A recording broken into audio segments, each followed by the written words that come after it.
Hello my dears, welcome back to my channel. അപ്പോൾ ഇന്ന് ഞാൻ വന്നിട്ടുള്ളത് സ്വാദിഷ്ടമായിട്ടുള്ള ഒരു സേമിയ പായസമായിട്ടാണ് കേട്ടോ. അപ്പോൾ നമുക്ക് സേമിയ പായസം എങ്ങനെ തയ്യാറാക്കുന്നതെന്ന് നോക്കാം. അപ്പോൾ ആദ്യം തന്നെ ഞാൻ അണ്ടിപ്പരിപ്പ് മുന്തിരി ഒന്ന് വറുത്തെടുക്കുകയാണ്. ചെറിയ തീയിലിട്ടിട്ട് വേണം വറുത്തെടുക്കാൻ, അതല്ല എന്നുണ്ടെങ്കിൽ കരിഞ്ഞു പോവാൻ ചാൻസ് വളരെ കൂടുതലാണ്. അപ്പോൾ ഞാനിവിടെ അണ്ടിപ്പരിപ്പ് വറുത്തെടുത്തു. അതേ നെയ്യിലേക്ക് കുറച്ച് മുന്തിരി കൂടി ഇട്ട് കൊടുക്കുന്നുണ്ട്. അതൊന്ന് വറുത്തെടുക്കണം. ചെറിയ തീയിലിട്ടിട്ട് തന്നെ വേണം വറുത്തെടുക്കാൻ.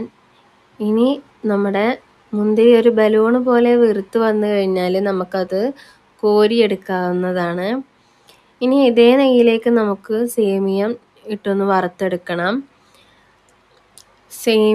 വറുത്ത സേമിയം കിട്ടും. എൻ്റെ കയ്യിലുള്ളത് വറുക്കാത്ത സേമിയാണ്, അതുകൊണ്ടാണ് ഞാൻ വറുത്തെടുക്കുന്നത്.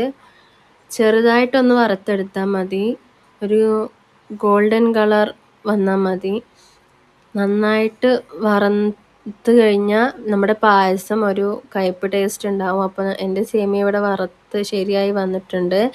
ഇനി ഞാൻ അതിലേക്ക് പാലൊഴിച്ച് മിക്സ് ചെയ്യുകയാണ്. ഇനി ഞാൻ ഒഴിച്ച പാലിനനുസരിച്ച് കുറച്ച് വെള്ളം ഇതിലേക്ക് ചേർത്ത് കൊടുക്കേണ്ടതുണ്ട്. അപ്പോൾ ഞാനിതിലേക്ക് വെള്ളം ചേർത്ത് കൊടുക്കുകയാണ്. ഇത് സാവോനരിയാണ്. ഞാൻ മുന്നേ വെള്ളത്തിലിട്ട് കുതിർത്തിയെടുത്തതാണ്. കുതിർത്തിയെടുത്തിട്ടില്ല എന്നുണ്ടെങ്കിൽ ഇത് വെന്ത് കിട്ടാൻ, സേമിയത്തിൻ്റെ കൂടെ ഇട്ട് കഴിഞ്ഞാൽ വെന്ത് കിട്ടാൻ ബുദ്ധിമുട്ടാണ്. അപ്പോൾ കുതിർത്തിയതിന് ശേഷം വേണം നമുക്ക് പായസത്തിൽ ഇട്ട് കൊടുക്കാൻ വേണ്ടിയിട്ട് കേട്ടോ. അപ്പോൾ ഇനി അതൊക്കെ കൂടെ ഒന്ന് നന്നായിട്ട് മിക്സ് ചെയ്യുകയാണ്. ഞാൻ ഇതുവരെ മധുരം ആഡ് ചെയ്തിട്ടില്ല. ഇനി നമുക്ക് എത്രത്തോളമാണ് മധുരം ഇഷ്ടമുള്ളതെന്നുണ്ടെങ്കിൽ അതിനനുസരിച്ച് നമുക്ക് മധുരം ഇട്ട് കൊടുക്കാം.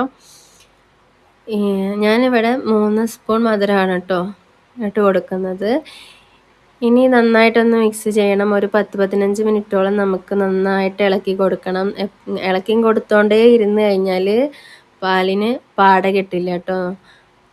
അപ്പോൾ നന്നായിട്ട് ഇളക്കി കൊടുത്തിട്ടുണ്ട്. ഇപ്പോൾ നമ്മുടെ പായസമൊക്കെ ഇവിടെ റെഡിയായി വന്നിട്ടുണ്ട് കേട്ടോ. എന്നിട്ട് നമ്മൾ മുന്നേ നെയ്യിൽ വറുത്തെടുത്തിട്ടുള്ള മുന്തിരി അണ്ടിപ്പരിപ്പും ഇതിലിട്ടിട്ട് ഒന്ന് മിക്സ് ചെയ്ത് കൊടുക്കണം. ശേഷം കുറച്ച് നെയ്യ് കൂടെ ചേർത്ത് കൊടുത്തു കഴിഞ്ഞാൽ നമ്മുടെ സേമിയ പായസം ഇവിടെ റെഡിയായി കിട്ടിയിട്ടുണ്ട്. ഇനി നമുക്ക് ഇത് ചൂടാറിയതിന് ശേഷം സെർവ് ചെയ്യാവുന്നതാണ്. ചൂടാറിയതിന് ശേഷം നല്ല ടൈറ്റായിട്ട് ഫീൽ ചെയ്യുകയാണെന്നുണ്ടെങ്കിൽ നമുക്ക് കുറച്ച് ചൂട് പാലൊഴിച്ചിട്ട് ലൂസാക്കി എടുക്കാം. അപ്പോൾ എല്ലാവർക്കും വീഡിയോ ഇഷ്ടപ്പെട്ടെന്ന് വിചാരിക്കുന്നു. ഇഷ്ടപ്പെട്ടാൽ ലൈക്കും കമൻറ്റും ചെയ്യുക, സബ്സ്ക്രൈബ് ചെയ്യുക. Thank you.